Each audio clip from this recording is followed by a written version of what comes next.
Now for our story. At Malibu Beach outside of Los Angeles, it was a clear, sunny day. The tide was out and the sea was quiet, rising and falling in lazy swells. From Paul Cromwell's window, the waters looked unnaturally still. Max had brought him a cup of coffee in bed. He'd drunk it slowly, propped up with pillows. He felt peaceful and contented this morning. Now that the critical period had been passed, now that Lisa had given her baby to Kitt, everything was going quite smoothly. He told himself he could begin to relax again, something he hadn't been able to do for months. In this mood of well-being, Paul had showered and shaved in luxurious, unhurried ease. Now he stood by the window, looking out to the deserted beach. Suddenly, he made a muffled exclamation under his breath. The beach was not entirely deserted after all. A short distance away, he saw the figure of Lisa Fenner. He was standing on the sands in front of Kitt Meade's house, looking intently at the windows of an upstairs room. Quickly, Paul pulled on his jacket, raced down the stairs, and out the door which led to the beach. Lisa. Lisa. Yes? Lisa, what on earth are you doing out here? Why, what's the matter, Paul? Well, it just surprised me, finding you out here. Well, I don't see why. I simply came out for a little walk. Such a beautiful day. But why did you have to walk in this direction? Why couldn't you walk up toward the club? Well, I thought I might see... The baby? Lisa, why do you persist in tormenting yourself like this? It's so inconsiderate. Don't you realize that when you torture yourself, you torture me as well? I'm sorry, Paul. Lisa, this was all your own idea. I practically pled with you to be sure you really wanted Kitt to have the baby. Yes, Paul. It was my own idea. But now that I have made my decision, have given the baby to Kitt, oh, why doesn't she go? What's keeping her here? It makes it so difficult, knowing the baby is so near, and I can't even... The trouble is, Lisa, you refuse to look ahead. You insist on looking backward. Now, if you'd only consider the past a closed chapter, live in the present, or the future. Yes, Paul. I suppose that's what I should do. But it's so hard to do it alone. And you don't give me much help. Now, how can you say that? I've done everything I possibly could to make things easy for you. You've been wonderful in lots of ways. But about the future... Well, but Lisa, you know what the plan is. We've gone over all that many times. Yes. We've talked about it in a general way. But there's nothing tangible. Nothing definite I can depend on. If only you'd talk it over with me. Where we'll live, what we'll do. I could begin to think about that. This way, it's all so indefinite. Well, Lisa, all that takes time. We can't do everything at once, you know. You must be patient. Give me a chance to work things out. And above all, don't nag. You ought to know how that affects a man. Yes, Paul, I know I shouldn't pester you. Remember, your divorce isn't final yet. There's very little we can do now, but mark time. Of course. I'm sorry. I'll be patient. I realize if I'm not, I'll end up by ruining everything. There. That's a good girl. Now come along back to the house. Max is fixing a bite to eat. We'll have it on the terrace. All right, Paul. You're not cross with me, are you? No, Lisa, I'm not cross, but you must realize how dangerous it can be for a woman to continually pound at a man. It's very dampening, you might say, to his ardor. Is that how you feel, Paul? About us? No. It'll be all right now. Please, Lisa. Yes, Paul, I'll stop. I know I shouldn't bother you.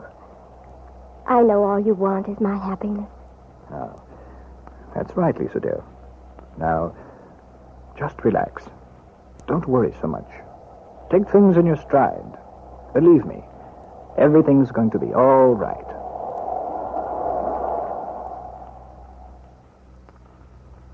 They arrived back at the house then. Paul devoted himself to being his most charming self during the meal Max had prepared. But inwardly, he was seething with impatience to leave. And as soon as it was possible to excuse himself without making his departure conspicuous, he hurried to Kitt Meade's house a few doors away. He found Kitt on the terrace, dressed in a becoming play suit. The baby lay kicking in his basket, having a sunbath. Did you have trouble getting away, Paul? Not particularly. Why do you ask? Well, you have that hunted look you occasionally wear when something's gone wrong. Well, What are you doing? Excuse me, Paul. You can go on talking. I just want to put the infant back in his carriage. These sunbaths have to be carefully timed, you know. You mean it's a possibility he might get overdone? Certainly. Now, look at him, Paul. Look how big he's grown already. There you are, funny face. Now, you go to sleep, will you? You know, he's really enormous for his age. At least that's what Mrs. Kingsley says. Bill will be so surprised. Bill again. I wonder if you've any idea how often you mention his name. I wonder if you have any idea how silly you look with that sulky look on your face. It's perfectly natural I should mention Bill's name occasionally. I don't agree. Oh, Paul, you're being absurd. There's no reason on earth why you should jump as if you've been stabbed every time you hear Bill's name. Perhaps it's because I have been stabbed. Matter of speaking. Oh, my goodness. You're really on the warpath today, aren't you? So what's the matter with you, Paul? Well, I've had a rather trying morning so far, if you want to know. Oh, well, that's too bad. Why do your eyes keep wandering over to that child? I'm just wondering when he'll begin howling. It's almost time for his feeding. Well, if you'll just make a supreme effort to get your mind out of the nursery for a moment, I have something important to discuss with you. Oh? All right, Paul, go ahead. I found Lisa on the beach in front of this house a couple of hours ago. Well? Don't you see what that means? She's beginning to be restless, and I'm worried about her. But why? Nothing's changed, has it? Well, not yet. But I'm afraid she's beginning to be sorry about her bargain. She could even switch completely, demand the baby back or something. It's all very ticklish at this point anyway, not being able to adopt the child legally. No, I wouldn't get excited if I were you, Paul. Lisa didn't sound as though she were on the verge of changing her mind when I talked to her the other day about the papers. Perhaps not then, but I'm warning you, Kitt. The longer you stay, the more dangerous it's going to be. I think you should clear out as soon as possible. Well, you don't think I'm enjoying this delay, do you? I've been doing the best I can to get reservations. It's still quite crowded on the trains, you know. Yes, I imagine it is. Nevertheless, I think you should make an effort to get space as soon as you can. Now, I'm not being an alarmist, Kitt. I know what I'm talking about. Well, Paul, maybe you're right.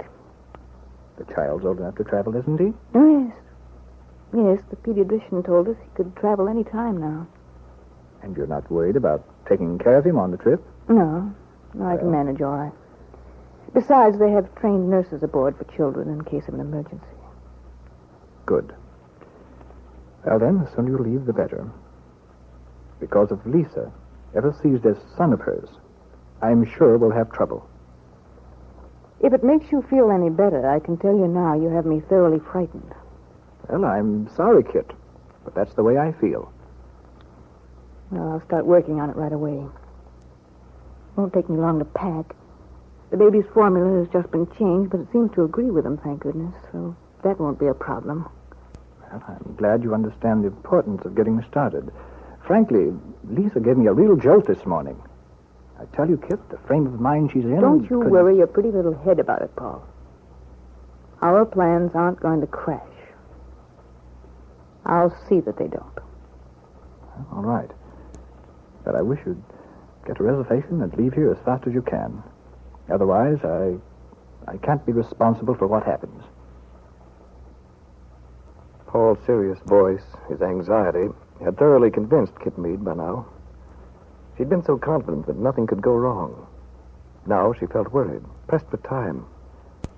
If Paul were right, and he seemed to be, there might actually be a danger that Lisa Fenner's maternal feelings would overcome her feelings of guilt toward Kitt. Her feeling of responsibility for the loss of Kitt's child might even become stronger than her love for Paul Cromwell.